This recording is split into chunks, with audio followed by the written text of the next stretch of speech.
So the next question is, in the above question, important result is, so ये direct consequence है Gauss law का, जिससे prove होता है कि जो इलेक्ट्रिक फील्ड है वो 1/r² के प्रोपोर्शनल है, and it also follows from Coulomb's law. The first will be correct here. Next is the experimental verification of Gauss law confirms. तो इससे ये वेरीफाई होता है कि 1/r² डिपेंडेंस है, तो first one will be correct. Next is positive charge nucleus of charge Ze surrounded by uniform density of negative charge of radius r, then atom as a whole is neutral.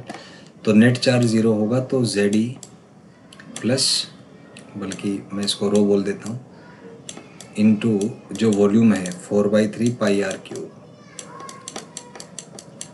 इसको आप zero कर दीजिए, this is equal to zero. तो इसको solve करेंगे तो ये आपका second option will be correct. Next पूछो, electric field at internal point is. तो electric field into 4πr² is Q/ε0. तो Q को लिखा जा सकता है Ze माइनस या plus rho into 4/3 pi small r cube. तो उन दोनों इक्वेशंस को आप सॉल्व करेंगे तो आफ्टर सिंप्लीफिकेशन जो है आपका फर्स्ट इसमें आंसर आ जाएगा. Next is external point. तो नेट चार्ज ज़ीरो है तो third will be the option. Next is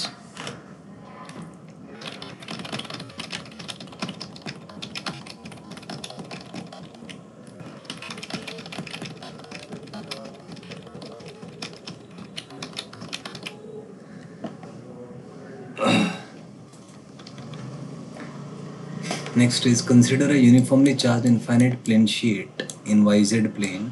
Electric field will remain unchanged. It is translated parallel to YZ plane. तो अगर YZ प्लेन के पैरेलल ट्रांसलेट करेंगे तो infinite sheet है, तो उससे कोई फ़र्क पड़ेगा नहीं, तो it will remain the same. Next is rotated about x axis.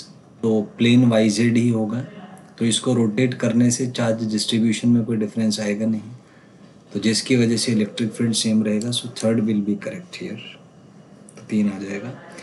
Next is electric field must be same at, ये YZ के 2 पॉइंट्स दिए हुए हैं, तो पूरे स्पेस में ही इलेक्ट्रिक फील्ड यूनिफॉर्म है.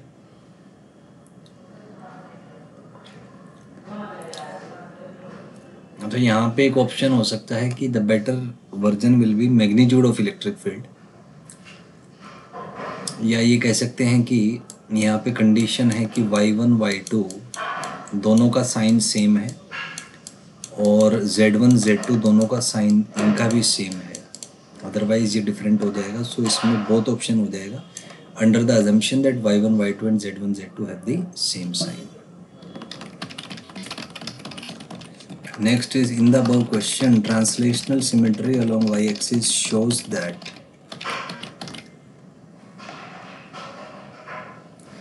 Electric field is same at 0 Y1 0 और 0 Y2 0. तो ये फर्स्ट आ जाएगा, मतलब y एक्सिस में चलने से कोई डिफरेंस नहीं आएगा फील्ड में, तो first one will be correct. Next is translational symmetry along z axis. तो सिमिलरली z एक्सिस के अलोंग ट्रांसलेशनल सिमेट्री है, मतलब z कोऑर्डिनेट चेंज होने से फील्ड चेंज नहीं होगा. सो इसको सेकंड ऑप्शन इसमें आ जाएगा.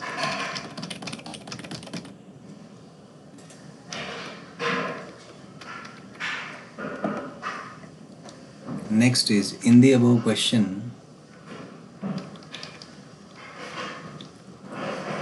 rotational symmetry about x-axis shows that electric field is perpendicular to YZ plane. Electric field is along x-axis. तो दोनों ही इसमें करेक्ट है, so third option will be correct. Next is in the above question which symmetry tell you that magnitude of electric field is constant.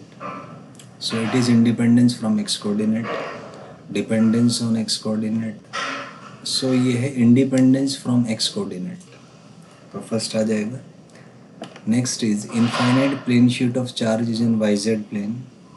Electric field has same magnitude on all the points, has opposite direction on either side. तो दोनों ही correct हैं, so third option will be correct.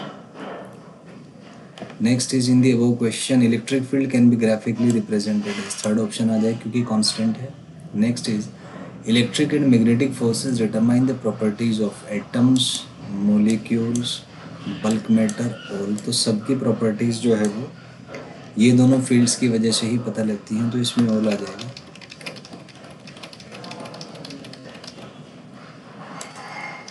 Next is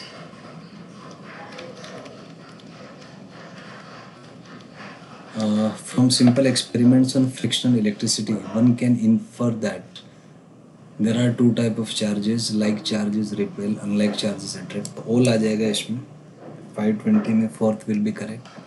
next is by convention charge on glass rod when silk is, तो इसको positive लिया जाता है, plastic road पे नेगेटिव लिया जाता है। Next is conductors allow movement of electric charges through them, correct है statement. In metals mobile charges are electrons, yes correct है। इन इलेक्ट्रोलाइट्स में आयंस होते हैं, ये भी करेक्ट है, तो इसमें फोर्थ आपका करेक्ट हो जाएगा। Next is electric charges has two basic property, three basic property होती है, कंजर्वेशन, एडिशन और quantization, so third will be correct. Next question is quantization means that electric charge is always, it's an integral multiple of electronic charges, so second option will be correct here. Next is protons and electrons have charges, तो first आ जाएगा। Next is quantization can be ignored for, तो macroscopic charges में इसको ignore किया जा सकता है क्योंकि उसमें जो चार्ज है वो बहुत ई के कंपैरिजन में बहुत बड़ा होता है, सो मैक्रोस्कोपिक लेवल पे we can ignore it, so second will be correct here.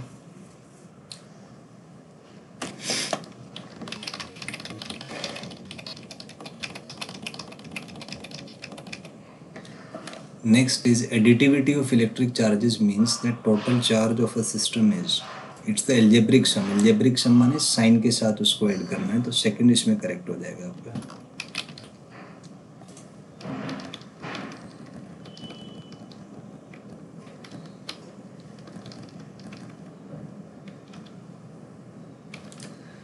Next is conservation of electric charge means that total charge of an isolated system remain unchanged with respect to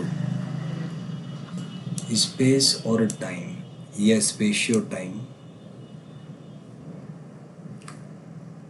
so इसमें है with respect to time आएगा, so second is correct option. Next is when bodies are charged through friction, then there is a transfer of electric charge from one body to another. There is no creation or destruction of charge, so both are correct, so third will be correct option. Next is according to Coulomb's law, mutual electrostatic force between two charges is given by, so F21 है तो यहाँ पे 21 आएगा, so first is correct over here. Next is graphical variation of magnitude of force with charges, तो straight line आ जाएगा, distance के साथ है इनवर्सली प्रोपोर्शनल टू 1/r² है, so shape like rectangular hyperbola.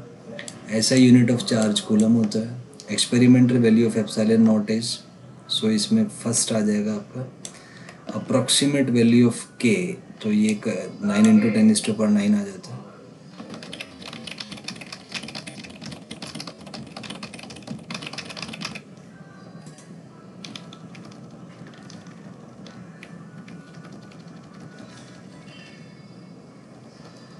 Next is the ratio of electric force and gravitation force between a proton and an electron is, तो इसका value ke² upon gm1m2 आ जाएगा, तो इसको आप सॉल्व करेंगे तो ये लगभग 2.4 × 10⁻39 इसमें आ जाएगा। Next is superposition principle is based on the property that force with which two charges attract repel each other is not affected by nearby charge, तो फर्स्ट आ जाएगा, first will be correct here. Next is for an assembly of charges force on any charge is the, तो force क्योंकि vector quantity है तो vector sum of individual forces आ जाएगा, second option will be correct. Next is electric field at a point due to charge configuration is the force on a small test charge, force divided by the charge, so electric field force divided by the charge होता है, so second will be the correct option. Next is magnitude of electric force field due to a charge q is, so इसमें बेहतर है ये, क्योंकि magnitude पूछा है तो हमने mod q लगा लिया, so फोर्थ इज करेक्ट क्योंकि दोनों ठीक हो जाएंगे। Next is electric field due two point charges, radially outward, radially inward, तो दोनों ही ठीक हैं. So third option will B